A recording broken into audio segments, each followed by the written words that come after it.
Graça e paz, amém? Podeis assentar.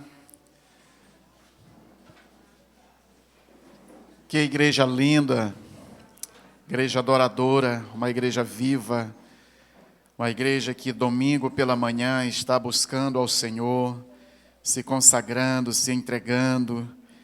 Que maravilha, estou muito feliz nessa manhã em te ver aqui para meditarmos também na palavra do Senhor. Abra sua Bíblia em Apocalipse, capítulo 3. Apocalipse, capítulo 3. Nós estamos aí numa série de mensagens nesse mês falando sobre igreja. E você sabe qual é a temática do mês? Isso, muito bem. Agora todos, qual é a temática do mês? Você está falando a verdade? Eu sei disso. Amém. Eu também amo ser igreja. Ser igreja é extraordinário. Apocalipse, capítulo 3, dos versículos 7 ao 13. Se você não estiver muito cansado de estar em pé, eu queria que a gente ficasse todos em pé para lermos a palavra do Senhor. A partir do versículo 7, diz assim: Ao anjo da igreja em Filadélfia, escreve: Estas coisas diz o santo, o verdadeiro, aquele que tem a chave de Davi, que abre e ninguém fechará, e que fecha e ninguém abrirá. Conheço as obras que você realiza. Eis que tenho posto diante de você uma porta aberta, a qual ninguém pode fechar. Sei que você tem pouca força, mas guardou a minha palavra, e não negou o meu nome. Eis o que eu farei com alguns dos que são da sinagoga de Satanás, desses que se declaram judeus e não são, mas mentem. Eis que farei com que venham até você, prostram-se aos seus pés e reconheçam que eu amo você. Você guardou a palavra da minha perseverança. Por isso também eu o guardarei da hora da provação, que há de vir sobre o mundo inteiro, para pôr à prova os que habitam sobre a terra. Venho sem demora. Conserve o que você tem, para que ninguém tome a sua coroa. Ao vencedor, farei com que seja uma coluna no santuário do meu Deus, e dali jamais sairá.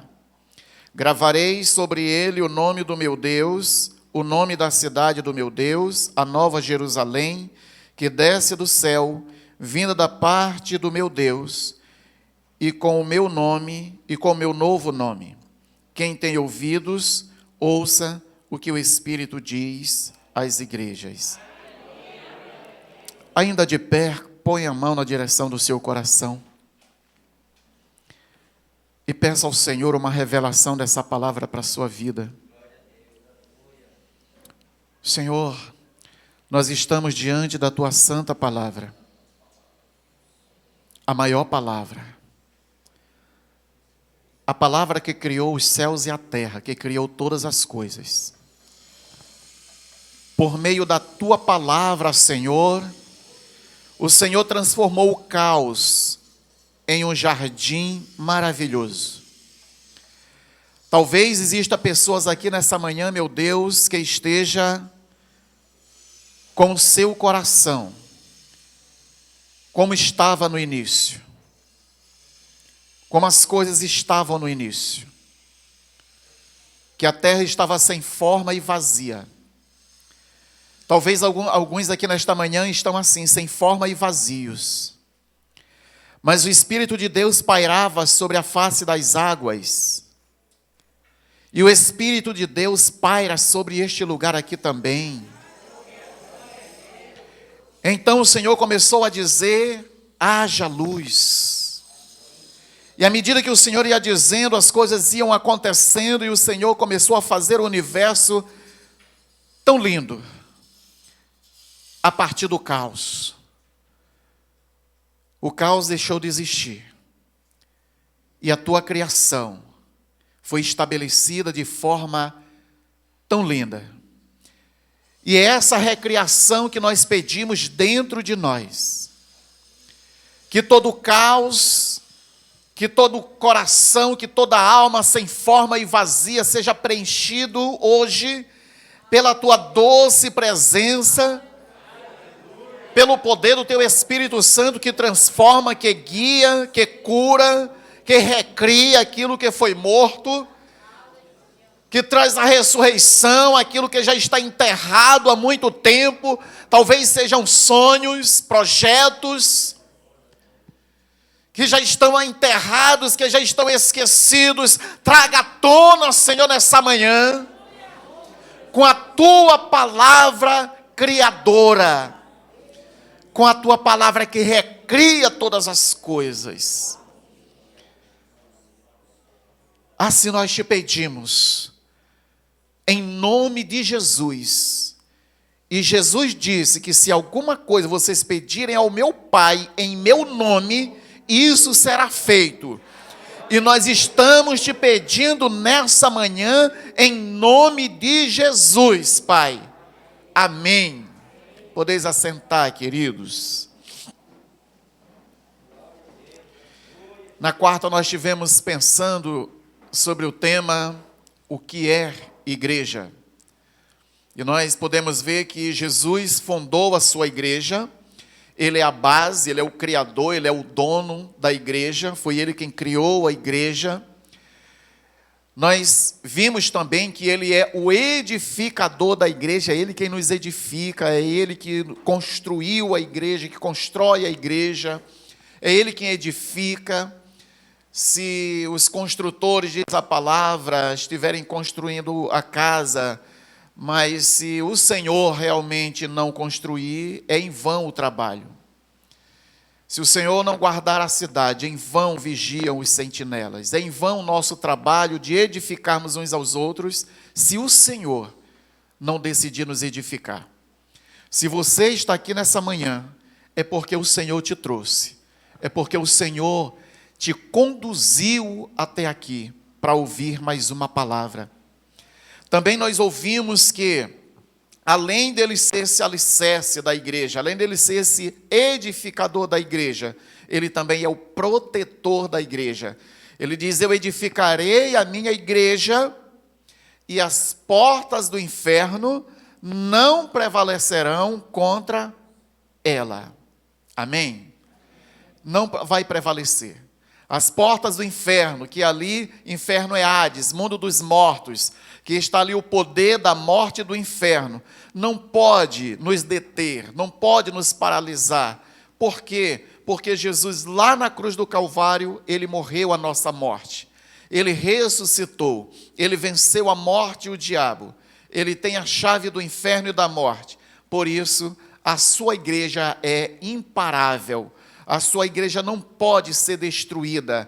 Ele é o nosso protetor. É Ele quem te guarda. É Ele quem te protege. Amém? Glória a Deus. Quem é a igreja aqui? Aleluia. Uma coisa que ficou muito no meu coração quarta-feira é que eu sozinho não sou igreja. Mas eu com mais alguém eu sou igreja. Onde tem 2 ou 3 reunidos em meu nome, disse Jesus, ali eu estou no meio deles.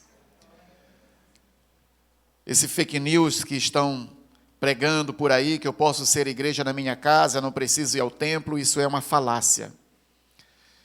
Isso não está no Novo Testamento. A igreja é comunidade, é corpo, é família. Amém? A gente não é família sozinho.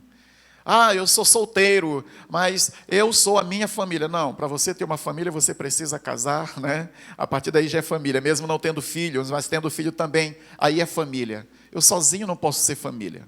A mesma coisa com a igreja. Meus queridos, nós queremos pensar hoje a respeito desse grande tema, né? Eu amo ser igreja. O subtema de hoje é o poder de ser igreja. O poder de ser igreja, baseado nesse texto que nós lemos. O Senhor aqui em Apocalipse, ele escreve 7 cartas para 7 igrejas da Ásia.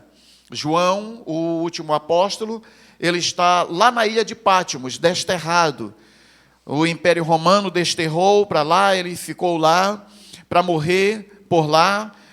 Segundo a história, foi tentado, muitas das vezes, matarem João, até mesmo em uma caldeira quente, cheia de óleo, né, cheio de azeite, jogaram ele saiu ileso, a morte não o deteve ali, e ele morreu de velhice.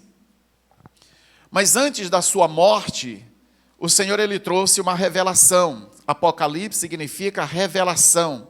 Às vezes as pessoas têm medo até do nome Apocalipse, não é? Apocalipse, meu Deus, não vou nem ler Apocalipse. Mas Apocalipse significa revelação. E significa revelação é porque o Senhor queria mostrar para a sua igreja aquilo que aconteceu, o que estava acontecendo, o que iria acontecer. Amém? Aqui tem muitas linguagens que a gente, à primeira vista, não entende. Por quê? Porque no contexto que foi escrito, essa carta, ela vinha de João para a igreja e passava pela mão dos soldados. Eles iam ler lá, né? E muitas coisas eles não iam entender absolutamente nada. Mas a igreja entende a linguagem de Deus. A palavra de Deus é revelada para a igreja. Por isso ele traz essas 7 cartas às 7 igrejas da Ásia Menor. 5 dessas igrejas, elas não representam verdadeiramente a igreja de Deus, como é a igreja Éfeso, Pérgamo, Tiatira, Sardes e Laodiceia. São igrejas que têm grandes reprovações do Senhor. O Senhor ele traz juízo sobre essas igrejas, ele traz uma palavra dura para elas, porque elas não estavam vivendo de acordo com a vontade do Senhor. Elas estavam fazendo alguma coisa boa, mas a maioria das coisas ele reprovava. Sabe, queridos, e nós não podemos ser assim, fazer algumas coisas boas para Deus, mas quando ele vai fazer uma análise da nossa vida, seremos reprovados. Precisamos ter muito cuidado com isso. Porque às vezes a gente acha que está fazendo alguma coisa na igreja e está tudo certo. Mas ele quer tratar algo muito mais profundo com a gente.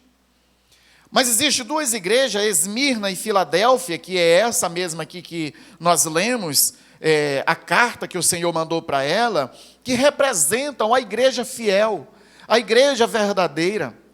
E quando falo de igreja verdadeira, não estou me referindo a denominações.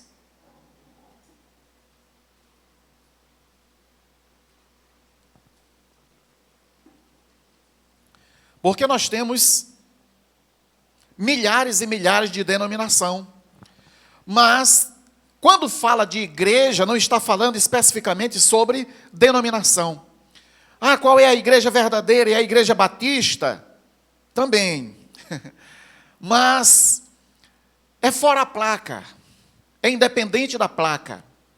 A igreja não é esse prédio, a igreja somos nós. E ele está falando exatamente para nós. Não é para uma placa de igreja. Não é para batista, para assembleia, quadrangular, outra denominação. Não, ele está falando exatamente para a igreja. E essa igreja que ele vem buscar é a sua noiva. É aquela que está se preparando. É aquela que está buscando a sua face. É aquela que está se consagrando. É aquela que está se separando do mundo dia após dia. É aquela que está renunciando suas vontades, seus prazeres. É aquela que está fiel à sua palavra. Essa é a igreja verdadeira. É a igreja que está alicerçada no Senhor, que tem como base Jesus Cristo, que Ele edifica, que Ele livra, que Ele guarda. Amém, queridos? Então, qual é o poder da igreja? Ela tem o poder de impactar o império das trevas. O poder de impactar o império das trevas. Nós vamos ver sobre 3 poderes da igreja aqui. E esse é o primeiro, de impactar o império das trevas. O versículo 9 diz: eis que farei que alguns que são da sinagoga de Satanás vir e prostrar-se aos teus pés. A igreja, ela é o sal e a luz do mundo. E todas as vezes que eu falar em igreja, pense em você, pense em nós, tá bom? A igreja é esse sal da terra, é a luz do mundo. A igreja é quem salga, quem tempera esse mundo que está mergulhado nas trevas. A Bíblia diz que o mundo jaz no maligno, está debaixo do poder do maligno, está envolto ao maligno. O mundo está fazendo a vontade do maligno. E como igreja nós somos esse sal da terra. O mundo está em podridão. A terra, o mundo está cheirando mal aos olhos do Senhor. A igreja é esse tempero, a igreja que dá o sabor ao mundo. Esse mundo que está envolto às trevas de pecado, de engano, de distanciamento de Deus, a luz é a igreja. A igreja, ela se torna luz nessas trevas, trazendo vida, trazendo esperança, trazendo amor, trazendo graça, trazendo conforto. Nesse tempo que as pessoas estão tão amedrontadas, estão tão falidas nas suas emoções, nos seus sentimentos, a igreja é a resposta. Eu e você somos a resposta. Talvez você diga: pastor, mas eu também tenho medo, eu também tenho angústia, mas você não está sozinho. Você pode ter medo, você pode ter angústia, porque você é humano, mas você não está sozinho. O Senhor da igreja está te conduzindo, por isso você é esperança para outros. Pobre daquele que está angustiado, está triste, está abatido, mas não tem o Senhor como Salvador da sua vida. Pobre desse. Mas nós somos a esperança, a igreja é a esperança. Quando vemos o mundo em falência de múltiplos órgãos, podemos olhar para dentro de nós e dizer: por meio de Cristo há esperança. Amém, queridos? Jesus, ele se manifestou. Jesus, ele veio ao mundo. E ele se manifestou e se manifesta através da igreja. A palavra vai dizer que ele se manifestou para destruir as obras do diabo. E isso Jesus faz através do seu corpo. Ele não pode descer do céu. Ele está, a Bíblia diz que ele está assentado à direita do Deus Pai. Amém? Ele está ali à direita do Deus Pai Todo-Poderoso, que o dia há de julgar os vivos e os mortos. Hoje ele está como intercessor ao lado do Pai. Então ele não pode estar corporalmente aqui. Ele mandou o seu Espírito para habitar no seu corpo. Qual é o seu corpo? Qual é o seu corpo? A igreja. Nós somos o corpo de Cristo. Esse corpo de Cristo habita o Espírito de Cristo. E é por isso que ele está agindo no mundo, através de nós, através do seu corpo. Amém, queridos? Existem 3 símbolos nesse texto: porta, né? E Cristo é a porta. No versículo 3 vai falar, né? Cristo, ele é a porta aberta que ninguém pode fechar. Também vai dizer em João 10:9, eu sou a porta. Qualquer pessoa que entrar por mim será salvo. Então, Jesus, ele é essa porta. E como corpo de Cristo, nós também somos essa porta para que outros possam encontrar Jesus, através de nós. Quando nós tiramos alguém, quando nós evangelizamos alguém e ganhamos alguém para Jesus, nós estamos vencendo o poder da morte. Nós estamos vencendo o mundo das trevas, porque nós estamos resgatando as pessoas. Estamos levando essa pessoa a entrar por essa porta que é Jesus. Amém? E além dele ser a porta, ele também é o caminho, ele é a verdade e ele é a vida.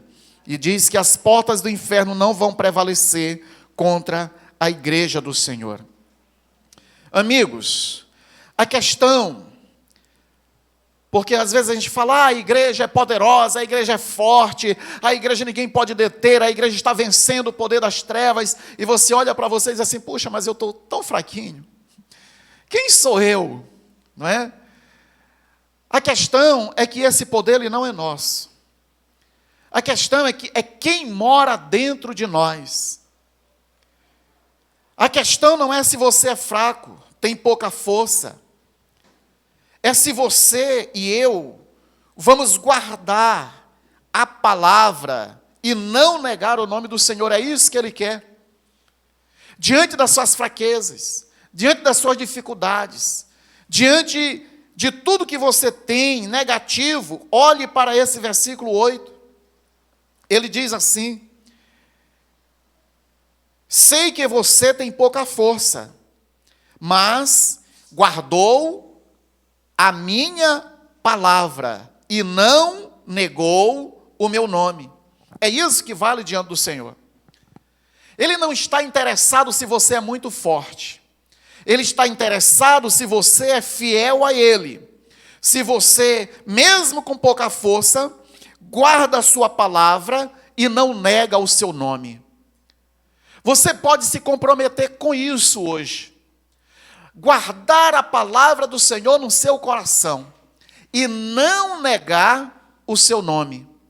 Não negar o seu nome e guardar a sua palavra. É isso que o Senhor quer. É isso que o Senhor deseja. É isso que o Senhor está fazendo com cada um de nós. Amém, queridos?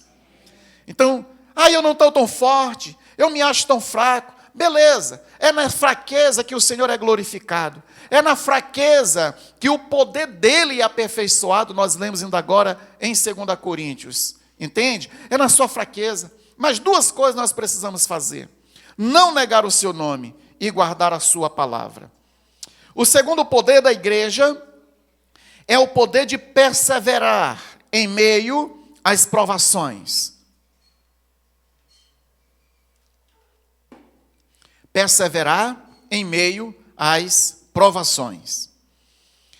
O versículo 9 nos diz: porque guardaste a palavra da minha perseverança, também eu te guardarei da provação, da hora da provação, que há de vir sobre o mundo inteiro, para experimentar os que habitam sobre a terra.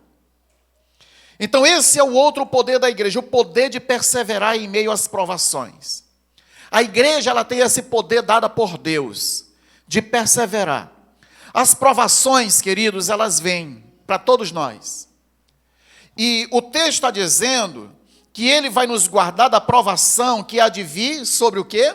Sobre o mundo inteiro. Está com quantos meses que você não passa por nenhuma provação? Que o mundo não passa por provação, que as pessoas ao seu redor não passam por provação. As provações, elas estão presentes todos os dias em nossa vida. Mas o poder da igreja é um poder de perseverar, mesmo no meio das provações. A provação não é para nos reprovar, não é para nos fazer voltar. A provação não é para fazer a gente desistir. Toda provação ela tem como objetivo fazer a gente crescer na fé, fazer a nossa fé ficar mais robusta, fazer com que a nossa fé fique mais audaz, mais viva, mais forte. Amém? E o Senhor ele se compromete a guardar, a preservar na hora da provação aqueles que guardaram a sua palavra. Aonde está a palavra do Senhor? Quem tem uma Bíblia aí? Você pode fazer assim, me mostrar a sua Bíblia? Olha que maravilha, aleluia. Ainda não estamos na época, né, só do celular, da Bíblia no celular, né? Só do aplicativo. A Bíblia no papel é muito boa, muito legal. Então, aqui está a palavra do Senhor. Só que essa palavra, ela não é só escrita para estar aqui fechada em um livro, não. Essa palavra, ela está também no nosso coração. Por exemplo, a palavra que você está ouvindo hoje, é para ser guardada no seu coração. No dia da provação, por exemplo, puxa, hoje, domingo, legal, tudo bem, segunda-feira, em nome de Jesus não vai acontecer na vida de ninguém, mas soube uma notícia da enfermidade de um parente. Puxa, que provação. Alguém da família, um desemprego, alguma situação adversa. O que você vai fazer? Essa hora você vai se desesperar e dizer, rapaz, Deus não está comigo, é assim? É essa hora, queridos, que essa palavra que está sendo pregada agora vai fazer total diferença. Você vai lembrar que o Senhor lhe disse que aquele que guardar a palavra no coração, ele também vai guardar na hora da provação. Puxa, eu estou passando pela provação, mas o Senhor está me guardando. O Senhor está me protegendo. O Senhor está provendo. Se essa porta se fechou, Ele vai abrir a outra. Se alguém está enfermo, o Senhor vai curar. Vai dar tudo certo. A sua fé, ela é revigorada. A sua esperança, ela é revigorada. Por quê? Porque você guardou a palavra que foi pregada para você domingo. Você colocou na prática na segunda, na terça e assim sucessivamente. Guardar a palavra do Senhor. Isso é primordial para a igreja. A igreja, ela é essa guardiã da palavra.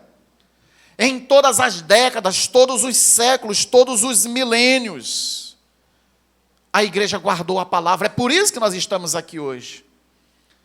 Não é porque a gente não tinha nadinho o que fazer hoje de manhã, né? Não tem nem um desenho para assistir, não tem uma praia, não tem nada para ir. Eu vou lá na igreja, estou fazendo nada? Não. E muitos de vocês, eu não tive essa luta, e muitos de vocês também não, mas outros tiveram até uma luta. A vontade não era de vir para cá. A vontade era de estar até agora enrolado naquele lençol fedorento. Sim ou não? Era. E quanto mais você se enrola, mais assim você cheira, e você baba, e você cheira, é o seu cheiro. E você querendo sair, ele te puxando, querendo sair aquela luta, e até que você disse, não, eu vou para a igreja, porque eu vou adorar o meu Deus. E aí você está aqui. Amém? Você venceu, você é vencedor, você é mais do que vencedor. Amém? Outros queriam muito estar aqui, estão de plantão, né? Só do louvor a gente viu aqui só 2. Os outros estão tudo trabalhando, estão tudo no plantão. Queriam estar aqui, mas não podem estar aqui. Mas que bom que estamos aqui, queridos. E é Deus quem faz isso com a gente. É Deus quem move nossa vontade, porque nós temos guardado a sua palavra. Amém? Chegue até o fim motivado. Chegue até o fim cheio desse amor pela palavra do Senhor. A Bíblia nos diz que por se multiplicar a iniquidade, o amor se esfriará de quase todos. Só que a igreja, ela é imbatível, sempre vai haver um remanescente. Sempre vai haver um remanescente, queridos. Talvez você já vê alguém desviado, alguém que saiu, alguém que não quer mais. Sempre teve isso e sempre vai haver isso. Agora que isso não faça parte da minha vida e da sua vida. Se multiplicar a iniquidade, o amor se esfriará de quase todos. A palavra vai dizer, será que quando o Filho do Homem vier, ele vai achar amor na terra? Só que a igreja, ela sempre vai existir, sempre vai prevalecer. Nada e ninguém pode destruir a igreja do Senhor, que sou eu e você. Amém, queridos? Existe uma canção de Marcos Salles, que diz, a perseguição não parou a igreja. O Coliseu não parou a igreja. Os leões não pararam a igreja do Senhor. O inferno não pôde prevalecer. Vamos avançar. Não vamos parar de crescer. Ninguém pode parar a igreja do Senhor. Você pode ouvir essa canção, Marcos Salles. O Império Romano não pôde deter a igreja do Senhor. Herodes não pôde deter a igreja do Senhor. Nero não pôde deter a igreja do Senhor. Os martírios, as mortes dos cristãos não pôde também parar, destruir a igreja do Senhor. As guerras, o comunismo, o Estado Islâmico, as fomes, as perseguições, as pandemias na história, nada pode parar a igreja do Senhor. Absolutamente nada. A palavra de Deus nos diz: quem nos separará do amor de Cristo? Será tribulação, ou angústia, ou perseguição, ou fome, ou nudez, ou perigo, ou espada? Aí Paulo vai dizer: eu estou bem certo de que nem a morte, nem a vida, nem anjos, nem demônios, nem presente, nem o futuro, nem qualquer poderes, nem altura, nem profundidade, nem qualquer outra coisa na criação será capaz de nos separar do amor de Deus que está em Cristo Jesus, nosso Senhor. Amém? Romanos 8, 35 a 39. Nada, queridos, pode parar, pode nos separar desse amor de Deus que está em Cristo Jesus. Absolutamente nada. É por isso que eu e você vamos perseverar até o fim. Amém? Perseverar até o fim. Porque aquele que perseverar até o fim receberá a coroa da vida. É aquele que persevera até o fim, é aquele que vai até o fim. E esse é o poder da igreja, o poder de perseverança. Porque guardaste a palavra da perseverança, também eu te guardarei da hora da provação. Estamos passando por uma provação grande. É verdade. Antes de eu entrar de férias, era gente enfermo aqui demais, não é? Os casos de Covid aumentaram no mundo todo. Aí vem os alarmes, a televisão fazendo aquele pânico, é tanta gente angustiada.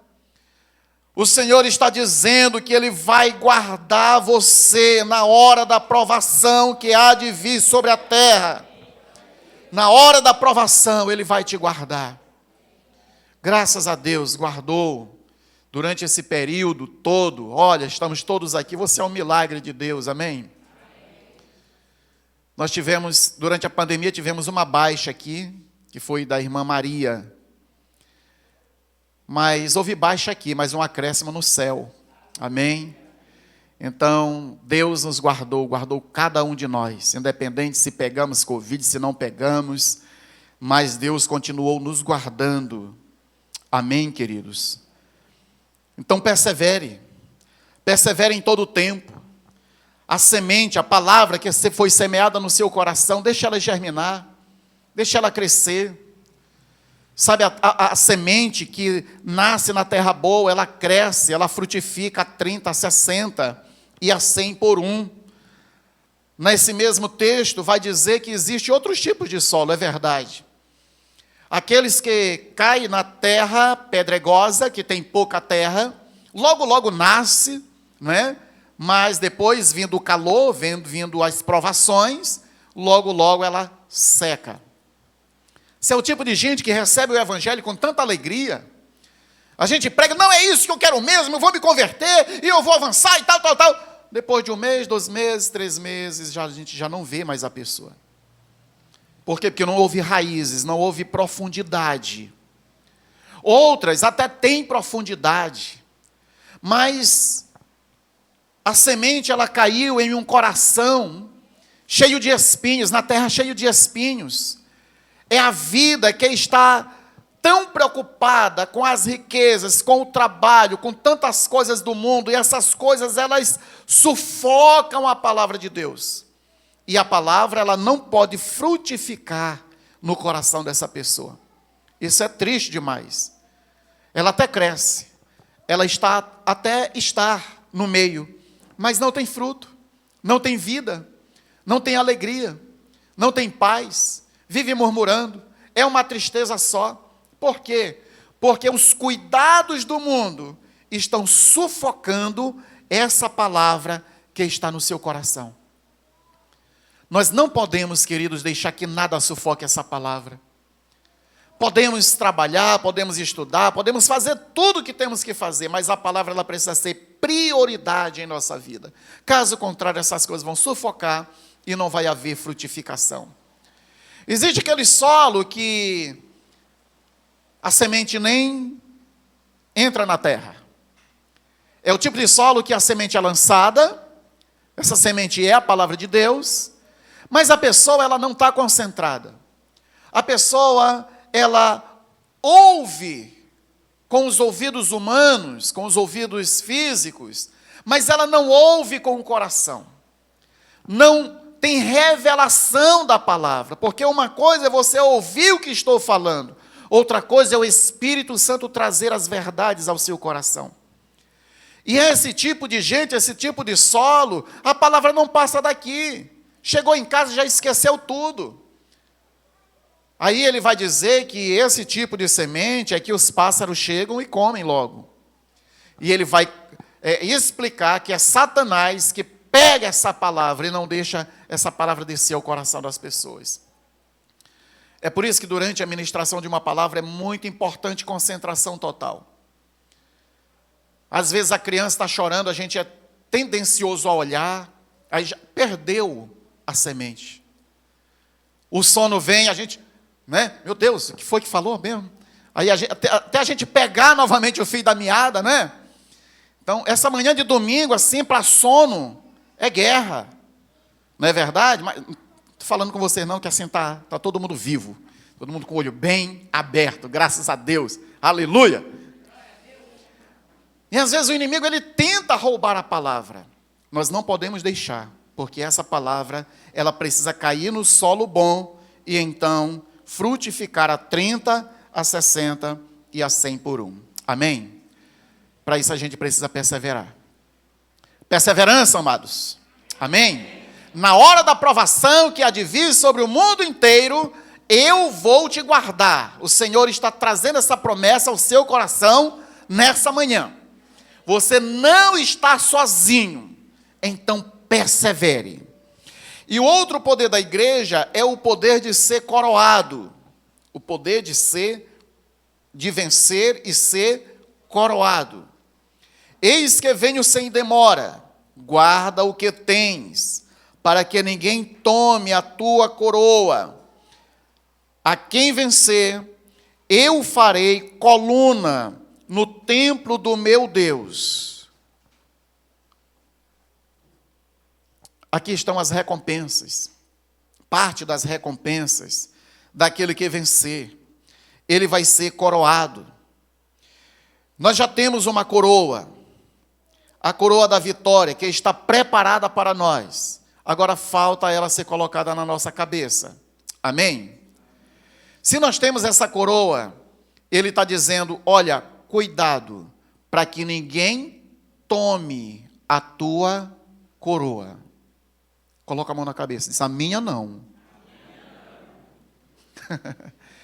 Cuidado para que ninguém tome a sua coroa, eis que venho sem demora. O Senhor ele vai vir, não vai demorar. Fique atento, guarda o que você tem para que ninguém tome a tua coroa. Tem muita gente que está vivendo de forma desapercebida, está perdendo o que tem, o mundo está tomando, o diabo está cirandando, está fazendo com que a pessoa ela deixe aquilo que Deus deu para ela. Nós não podemos ficar desapercebidos na caminhada cristã, porque as trevas estão querendo tomar aquilo que o Senhor já nos deu. Cuidado, guarda o que você tem, para que ninguém tome a tua coroa. Ao vencedor, queridos, não tem nenhuma promessa aqui para perdedor, não tem. Se nós vamos olhar de Gênesis a Apocalipse, é sempre ao vencedor, ao que vencer, ao que chegar até o fim, aí tem a premiação. Mas você já viu algum prêmio aqui para o perdedor? Para aquele que começou a corrida e logo cansou e desistiu? Não. O prêmio da soberana vocação, a coroa da vida, é para aqueles que chegarem até o fim. Amém? O poder de vencer e ser coroado está conosco. É por isso que Hebreus vai dizer: deixamos todo o embaraço e o pecado que tão de perto nos rodeia, e corramos com perseverança para o prêmio da soberana vocação. Hebreus capítulo 12, versículo 1. Então, duas coisas aqui que nos leva a perder o prêmio. O que nos leva a perder o prêmio? Não guardar o que temos e deixar que tomem a nossa coroa. Nós estamos lendo Gênesis, e a gente percebe Esaú entregando o seu direito de primogenitura para Jacó. Esaú, ele tinha tudo para ser o patriarca, para ser o dono, o detentor da bênção, da promessa. Poderíamos hoje dizer o Deus de Abraão, de Isaac e de Esaú. Mas a gente diz o quê? O Deus de Abraão, de Isaac e de Jacó. Por quê? Porque Esaú, ele vendeu o seu direito de primogenitura. Ele vendeu a sua recompensa, a sua coroa, aquilo que Deus tinha lhe dado. Ele, por um momento de prazer, por um momento de saciar a sua fome, ele vende o seu direito de primogenitura para seu irmão. Quantos de nós estamos vendendo, muitas das vezes, queridos, o nosso direito, a nossa coroa, o nosso prêmio? Estamos vendendo por momentos de prazer, por momentos de saciedade. O Senhor, ele tem nos dado tudo o que nós precisamos. O Senhor, ele sacia todos os nossos desejos e vontades, todos. Nós não podemos vender aquilo que o Senhor conquistou com tanto sacrifício ali na cruz. Guarde o que você tem, para que ninguém tome a sua coroa. Persevere até o fim, para você ser coroado. Amém? Glória a Deus. Olha, a largada não define o resultado final. Só quem cruza a linha de chegada é que tem direito à vitória. Apenas esse.